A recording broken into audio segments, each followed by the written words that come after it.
علیکم۔ سب سے پہلی بات تو یہ کہ کسی بھی ملک میں جمہوری سسٹم جو ہے نا، خاص طور پر پاکستان اور انڈیا جیسے ملکوں میں جمہوری سسٹم نا بالکل ناکامیاب ہے۔ جمہوری سسٹم ان دونوں ملکوں میں ہونا ہی نہیں چاہیے۔ ہم اپنے پاکستان کی بات کریں، پاکستان میں تو بالکل ہرگز بھی نہیں ہونا چاہیے جمہوری سسٹم، انتہائی خطرناک اور ایک غلیظ سسٹم ہے۔ اگر جمہوری سسٹم رکھنا ہی ہے ملک میں تو اس میں کچھ اصلاحات کی ضرورت ہے، کیونکہ ایسی قانون سازی ہے ہی نہیں کہ جمہوری سسٹم کو بہترین انداز سے چلانے کے لیے اچھے اور اہل لوگوں کو منتخب کیا جائے۔ جمہوری سسٹم میں لوگوں کی فلاح و بہبود کے لیے کام کیا جاتا ہے، لیکن یہاں پر ابھی تک ایسی اصلاحات ہوئی نہیں ہے کہ عوام کی فلاح و بہبود کے لیے کام کیا جائے۔ یہاں پہ بلکہ جمہوری سسٹم میں کرپشن اور میگا کرپشن کی جاتی ہے۔ جو بھی الیکٹ ہو کر اسمبلی میں آتا ہے، اس کے بچے، اس کے خاندان، اس کے ریلیٹیوز سارے امیر ہو جاتے ہیں، اربوں پتی بن جاتے ہیں کچھ ہی دنوں میں۔ جیسے ہی وہ الیکٹ ہو کر آتے ہیں اسمبلی میں، ان کے پاس پاور آ جاتے ہیں، اختیارات آ جاتے ہیں اور وہ آؤٹ آف کنٹرول ہو جاتے ہیں، ان کو سنبھالا ہی نہیں جاتا۔ اگر جمہوری سسٹم پاکستان میں رکھنا ہے، اگر جمہوری سسٹم کو پاکستانی عوام چاہتے ہیں کہ جمہوریت ہو ملک میں، تو جمہوری سسٹم کے لیے کچھ اصلاحات کی ضرورت ہے جو کہ کرنی چاہیے، اور عام پبلک جو کہ جیسا کہ ہم لوگ ہیں، ہمیں اس کے خلاف آواز اٹھانی چاہیے۔ اگر ہم آواز نہیں اٹھائیں گے تو یہ لوگ ایسے ہی ملک کو لوٹتے رہیں گے اور عوام کی فلاح کے لیے کوئی کام نہیں ہوگا، ہرگز بھی نہیں ہوگا۔ اگر جمہوری سسٹم چاہتے ہیں تو اس کے لیے اصلاحات ہیں، کچھ اصلاحات میں بتا دیتا ہوں۔ اس کے لیے آپ نے آواز اٹھانی ہے۔ ہو سکتا ہے یہ آواز آپ کو بتا دیتا ہوں کہ ایک تو جو پارلیمنٹ میں لوگ بیٹھے ہوئے ہیں، جو بھی الیکٹ ہو کر جاتے ہیں، اچھا ان کو پینشن دی جاتی ہے، کس لیے، کس بات کی پینشن دی جاتی ہے ان کو، کس لیے؟ اگر ان کو تو کچھ بھی نہ دیا جائے تو ان کے چولہے تو تب بھی جل رہے ہیں۔ چولہا جو بجھتا ہے، بند ہوتا ہے، وہ تو غریب کا ہوتا ہے جس کے پاس کھانے کو روٹی نہیں ہے، جس کے پاس کھانے کو روٹی نہیں ہے، پہننے کو کپڑا نہیں ہے، رہنے کو مکان نہیں ہے، میڈیکل کی سہولیات نہیں ہے، پڑھائی کے لیے کچھ نہیں ہے، مرتا تو غریب ہی ہے۔ پارلیمنٹ ارکان کو پینشن دی جاتی ہے، کیوں؟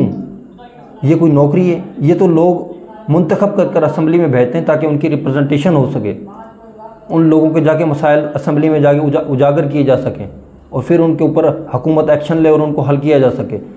لیکن نہیں، یہ جمہوری سسٹم میں ہمارے جو جتنے بھی الیکٹ کر کے عوام بھیجتی ہے لیڈروں کو، ان کو پینشن دی جاتی ہے، سیلریز دی جاتی ہے، ریٹائرمنٹ دی جاتی ہے۔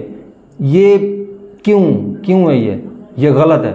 دوسرا یہ کہ یہ جو اپنی تنخواہ لیتے ہیں، ان کی تنخواہ جو ایک عام مزدور کے برابر ہونی چاہیے۔ جو عام مزدور کی مزدوری گورنمنٹ نے مقرر کی ہے، وہی تنخواہ ان کو ملنی چاہیے۔ اگر ان کو تو کچھ بھی نہ دیا جائے، ان کی تو تب بھی سارا سسٹم چلتا رہے گا۔ ان کو تنخواہیں کتنی دی جاتی ہیں؟ 3.5 لاکھ روپے ایک MNA کی تنخواہ ہے اسمبلی میں۔ کیوں بھائی؟ کیا کر رہے ہیں یہ؟ جا کے وہاں کرتے تو کرپشن ہی ہے۔ کون سی عوام کی ریپرزنٹیشن کر رہے ہیں؟ اپنے حلقے کو ریپرزنٹ کر رہے ہیں، سوائے چند لوگوں کے، باقی تو سارے کرپشن کے۔ بلکہ یہ اسمبلی میں جا کر سیکھتے ہی ہیں کہ کرپشن کیسے کرنی ہے، کون سے طریقے نئے ایجاد کیے جائیں جن سے کرپشن ہو اور موٹی کرپشن ہو۔ عوام کے بارے میں کوئی بھی نہیں سوچتا۔ ان کی تنخواہ جو ہے وہ ایک عام مزدور کے برابر ہونی چاہیے، لیکن وہاں تو سسٹم ہی الگ ہے۔ یہ جب مرضی آئے اپنی تنخواہ بڑھا لیتے ہیں، کیونکہ ووٹ تو یہ خود ہی ڈالتے ہیں، خود ہی ووٹ ڈال کر اپنی تنخواہ اپنی مرضی کے مطابق بڑھا لیتے ہیں۔ یہ کہاں کا انصاف ہے؟ ان کو ممبران پارلیمنٹ، جتنے بھی ممبران پارلیمنٹ ہوتے ہیں، ان کو جو صحت کی سہولیات دی جاتی ہیں وہ ایک سرکاری ہسپتال کی دی جائیں۔ یہ سہولیات کیوں دی جاتی ہیں کہ یہ باہر جا کے اپنا علاج کرا سکتے ہیں؟ جتنا بھی ان کے ایکسپینسز ہوں گے، ان کے میڈیکل پر یا صحت پر جو بھی اخراجات آئیں گے، وہ گورنمنٹ آف پاکستان پے کرے گی۔ کیوں؟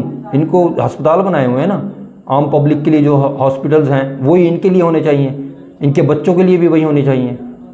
جا کے وہاں سے علاج کرائیں، ٹریٹمنٹ کرائیں، جہاں عام پبلک، عام لوگ جا کر، جہاں ایک عام انسان جا کر اپنا ٹریٹمنٹ کراتا ہے، وہاں پر جا کے یہ اپنا علاج کرائیں۔ ان کو کیوں بھاری ایکسپینسز ادا کیے جاتے ہیں ان کی میڈیکل فیسلٹیز پر، اور یہ بیرون ملک جا کر اپنا علاج کراتے ہیں؟ پاکستان میں کوئی ایسا ہسپتال نہیں ہے جہاں بھی اپنا علاج کرا سکیں۔ جو بھی ان کو رعایت دی جاتی ہے سفر کے لیے یا اپنا راشن کے لیے، بجلی کے لیے، پانی کے لیے، فون کے لیے، ان سب کو ختم کرنا چاہیے۔ یا پھر اگر ختم نہیں کر سکتے، یہ ضروری ہے ان کو دینا، فیسیلیٹیٹ کرنا ان کو ضروری، اتنا ہی ضروری ہے، تو پھر ہر پاکستانی کو دی جائیں، جس طرح ان کو دی جاتی ہیں ہر پاکستانی کو دی جائیں۔ یہ جتنی بھی ان کو سہولیات دی جاتی ہیں، یہ صرف ایک پارلیمنٹ ممبر جو بھی الیکٹ ہو کر آتا ہے اسے دی جاتی ہیں، لیکن یہاں پر ان کے ریلیٹیوز اور ان کے خاندان والے سارے یہ جتنی بھی رعایتیں ان کو دی جاتی ہیں سب کو انجوائے کر رہے ہوتے ہیں۔ یہ کہاں کا انصاف ہے بھائی؟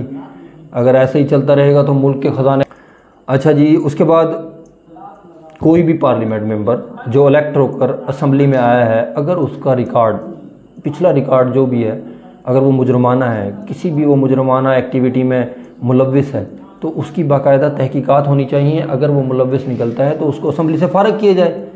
اگر ایک عام پاکستانی جو کہ اسٹرگل کرتا ہے، محنت کرتا ہے، اسٹڈی کرتا ہے، اس پہ ایک ہلکی سی کوئی بھی جھوٹی FIR بھی ہو جائے نا، جاب نہیں لے سکتا وہ۔ اور یہ ان کے جتنے بھی سارے کرمنل ہیں، یہ کرمنل ریکارڈز ہیں ان کے، یہ ہمارے ریپرزنٹیٹیو الیکٹ ہو کر اسمبلی میں پہنچ جاتے ہیں، اور ہم اتنے بیوقوف عوام ہیں کہ انہی کو دوبارہ الیکٹ کروا دیتے ہیں، انہی کو سپورٹ کرتے ہیں۔ یہ کہاں کے خلاف ایکشن ہونا چاہیے، ان کو فارغ کرنا چاہیے اسمبلی سے، اور قانونی کارروائی کرنی چاہیے۔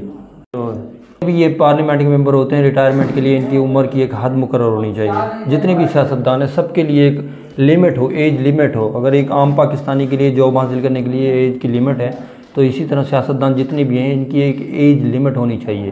اس ایج کے بعد ان کو فارغ کر دینے چاہیے، تاکہ دوسرے لوگوں کو موقع ملے، اچھے لوگ آئیں، اہل لوگ آئیں، جن کا کیلیبر ہو، ایلیجیبل ہوں، وہ آ کر ریپرزینٹ کریں اپنی عوام کو، اپنے حلقے کے لوگوں کو، تاکہ ان کی فلاح و بہبود کے لیے کچھ کام کیا جا سکے۔ اچھا، جتنے بھی پارلیمنٹ کے ممبران ہیں، یہ ان کا مقصد ہوتا ہے لیگل، ایک اگر اس نظر سے دیکھا جائے تو ان کا